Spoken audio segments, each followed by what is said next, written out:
আপোনালোক সকলোৱে বিশেষকৈ আমাৰ যুৱ বন্ধুসকল অত্যন্ত উৎকণ্ঠাৰে সৈতে অপেক্ষা কৰি আছিল যে পুলিচৰ কনিষ্টবলসকলৰ নিযুক্তি কেতিয়াৰে পৰা হ'ব বা কোন দিনাখন হ'ব।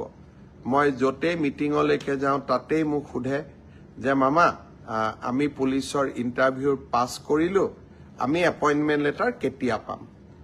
মই আপোনালোকক আজি জনাব খুজিছোঁ যে আপোনালোকৰ উৎকণ্ঠাৰ অন্ত পৰিলে ৩ তাৰিখে গুৱাহাটীত আমি আপোনালোকক নিযুক্তি পত্ৰ বিতৰণ কৰিম।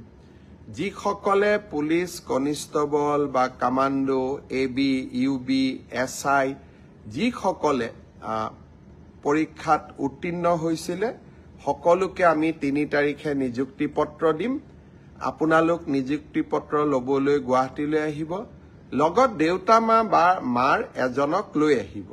কাৰণ আপোনালোকৰ এই সাফল্যৰ দিনটোত লগত দেউতা বা মাক আপোনালোকে লৈ আহিলে তেওঁলোকেও ভাল পাব আৰু আপোনালোকেও আনন্দ অনুভৱ কৰিব।